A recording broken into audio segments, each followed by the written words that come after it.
Buonasera, Ristoro Rosso Blu, ben trovati a questo nuovo appuntamento della rubrica 45 minuto. Siamo quasi alla fine del primo tempo della sfida tra Cagliari e Napoli, il risultato 0-1 per i partenopei. Saluto Fabrizio Serra alla mia destra, ciao Fabri, ben trovato. Ciao a tutti, buonasera. Buon pomeriggio e buonasera a Bruno Corda, ciao Bruno, ben trovato anche a te. Ciao ragazzi, buonasera. Ciao Fabrizio. Mamma mia, palo no, tutto fermo. No, ragazzi, è già finita, dalla mia parte è già finita da un pezzo. Ok, sono io in ritardo con lo streaming, va bene. Partiamo da Fabrizio con la sua disamina del primo tempo. No, voglio evitare di parlare di quello che è successo negli spalti. Parentesi. Andiamo, vai Fabio. Assolutamente. Beh, allora, Cagliari 0, Napoli 1, in questo momento decide un autogol. È vero che però, cerchiamo di essere onesti, il Napoli la prima mezz'oretta ha giocato meglio soprattutto sulle fasce. Credo che il Cagliari già dall'anno scorso, diciamo in qualche modo, se lo sta portando anche quest'anno, è una squadra, come dicevo sempre, che ho detto anche in queste settimane, la cosiddetta coperta corta. È una squadra che se è compatta riesce a difendere bene e nel caso ripartire, ma se è chiamata a fare la partita è evidente che questa squadra soffre nei settori più nevralgici, vale a dire in mezzo al campo e dietro. Detto questo, il Cagliari ha reagito perché dopo lo 0-1 il Cagliari ha avuto 3 occasioni importanti e con un pizzico di fortuna o con una mira migliore forse in questo momento andremo diciamo così, all'intervallo sull'1-1.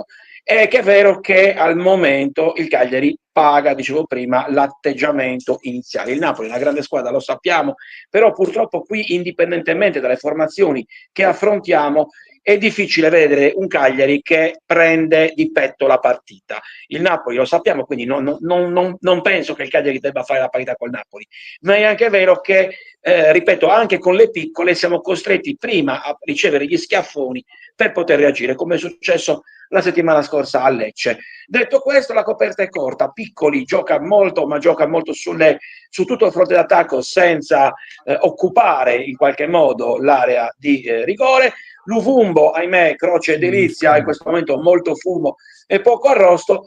Mi auguro che Gaetano da rivedere, ma è ovvio, visto che diciamo è arrivato appena da poco tempo, mi auguro che Nicola insomma metta mano, non dico che metta mano in qualche modo ai giocatori in campo, ma almeno le posizioni che possano essere riviste, perché così facendo il Napoli credo che, facendo gli scongiuri, abbia vita facile, perlomeno Meret non mi sembra molto impegnato. Nel frattempo, mi perdoni il buon Bruno, diamo il benvenuto all'amico Peppe di Caffè Napoli 1926. Ciao Peppe, ben trovato in collegamento da Napoli. Peppe, vuoi darci una tua valutazione di questo primo tempo del Napoli e poi anche di quello che hai visto del Cagliari?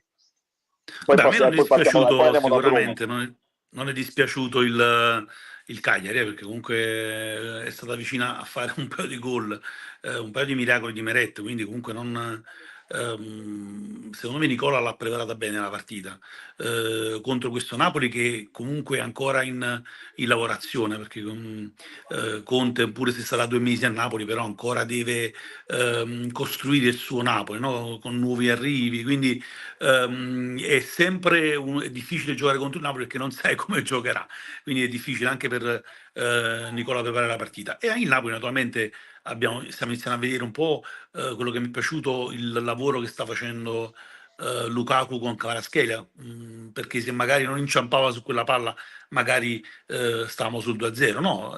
Quindi diciamo è una come mi è piaciuto sia il Napoli sia il Cagliari. Quello che non mi è dispiaciuto è quello che è accaduto sugli spalti, purtroppo. Abbiamo evitato di parlarne, Peppe, infatti. Non ho sentito, però diciamo, ma più che altro perché io lo sai benissimo che è una cosa che io ne abbiamo parlato tantissimo e te, no? Anche in passato. Sì, noi dobbiamo stare contro i poteri forti, insomma. Noi siamo i debolini che dovremmo essere forti contro i forti, però bella partita, insomma, mi è piaciuta. Poi non c'è mai pausa, cioè si corre tantissimo ed è una cosa che veramente cioè, è una bella partita da vedere. Poi è chiaro, il risultato per il momento è solo da noi, però non ho visto un cattivo Cagliari, almeno da quello che ho visto io. Grazie Peppe, andiamo da Bruno. Bruno, a te la parola. Io penso a chi magari sta seguendo questa diretta e non sa nulla della partita e anche di quello che è successo, quindi io non darei una censura. Ci sono state delle scaramucce tra tifosi del Napoli e tifosi del Cagliari e quindi non si può ignorare, perché la cronaca, se siamo dei giornalisti, dobbiamo fare anche cronaca. La partita è stata sospesa per 7 minuti, direi vergognoso. L'atteggiamento sempre le colpe sono sempre da dividere, immagino, perché purtroppo da quel lontano 97 i rapporti tra le tifoserie non sono mai stati idilliaci come lo è sempre stato in passato. Ricordiamo che in Sardegna vivono tantissimi napoletani, tantissimi amici che conosciamo, persone degnissime, quindi confondere quattro imbecilli con i napoletani o quattro imbecilli con i sardi, ecco, quindi cancelliamo, però naturalmente facciamo cronaca e quindi ricordiamo che c'è stata un'interruzione di 7 minuti sulla partita. Beh, quello che hanno detto Peppe, mi pare, giusto? Sì. Peppe Fontana, okay. sì.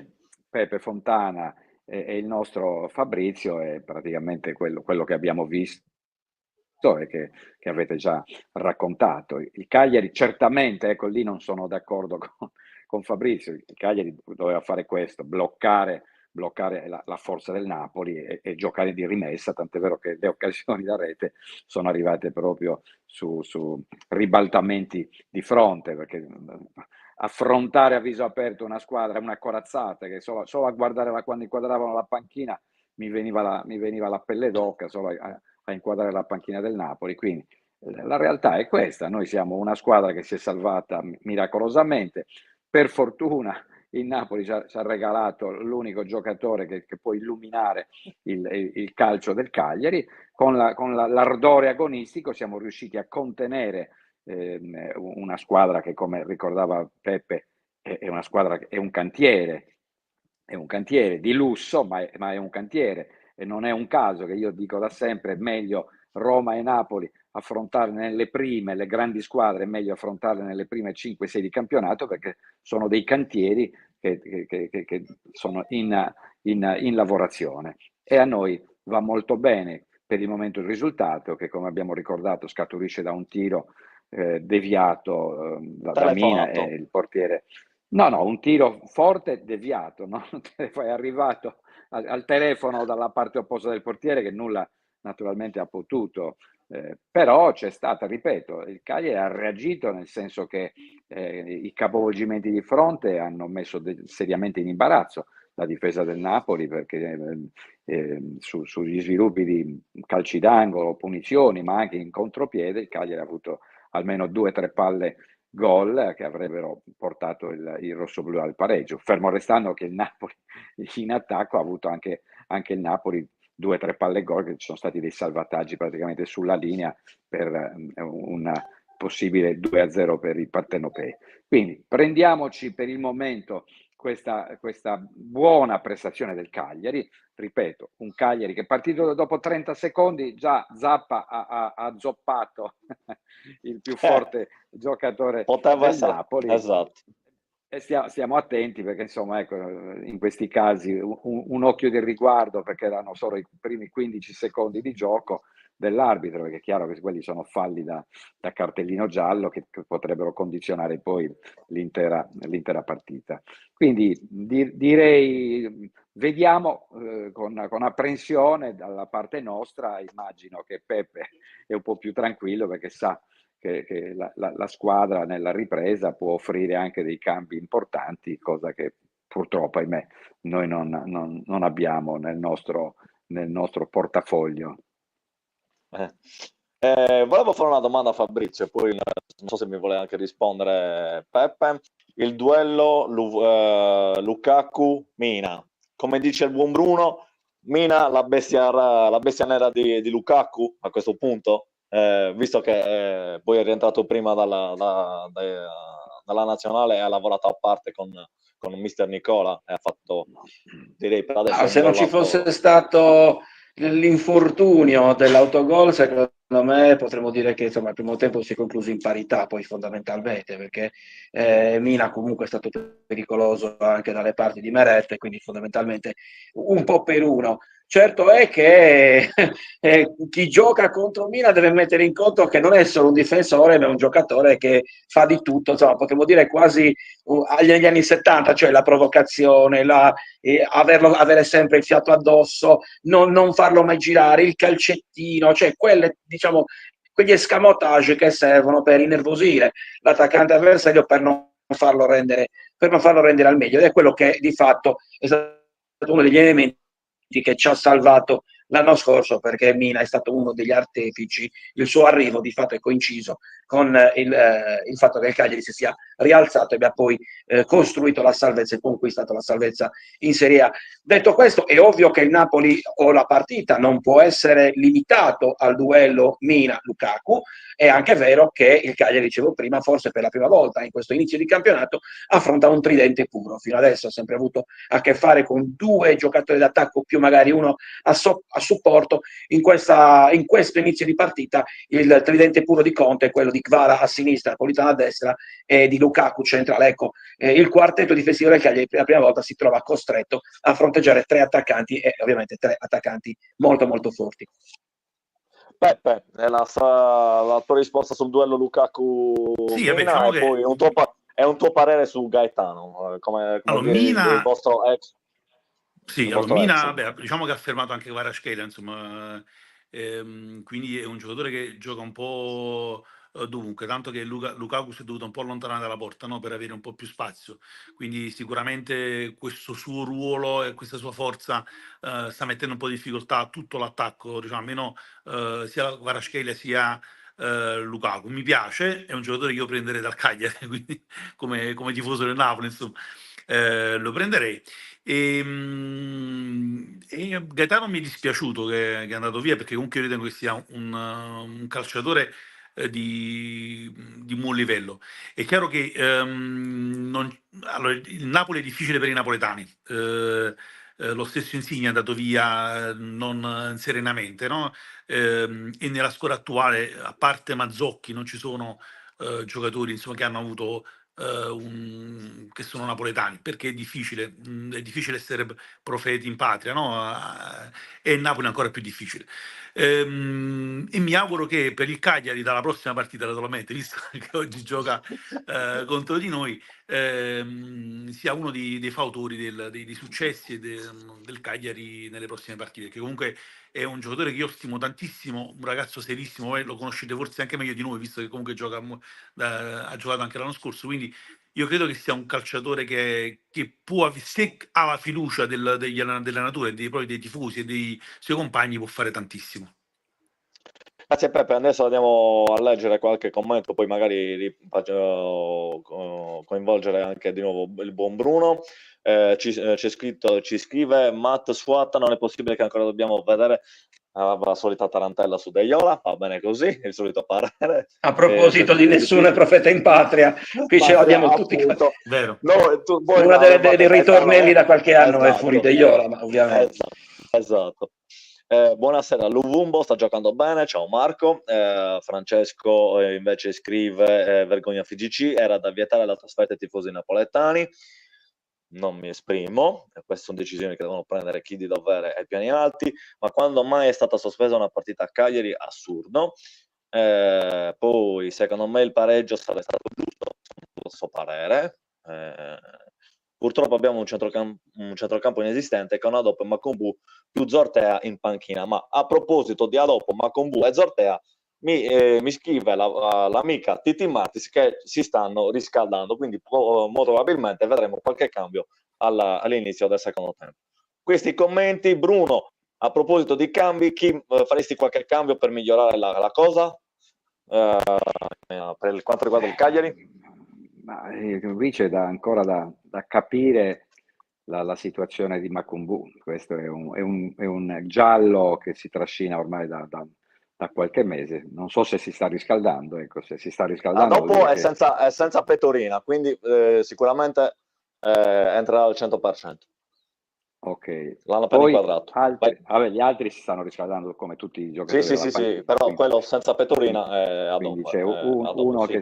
uno che sta per entrare, probabilmente A dopo. accontenterà il parere del tifoso che ha molta simpatia per De Iola, probabilmente, non lo so, non lo so. Vediamo, anzi li vediamo già che stanno per rientrare, vedo Gaetano, Marin, Luperto inquadrati.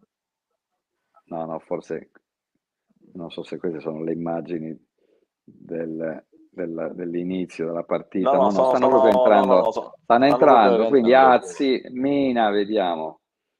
Però io Macumbu lo vedo che sta palleggiando normalmente con la pettorina con Obert, quindi non mi sembra che si stia riscaldando, ma questo è Quindi un mio parere. a dopo sta entrando, quindi ecco, vediamo, stanno sollevando, annunciamo magari questo il primo cambio ufficiale, mentre il Napoli non ha effettuato nessuna sostituzione. Mi conferma Titi Martis dallo stadio a dopo, infatti. De Iola.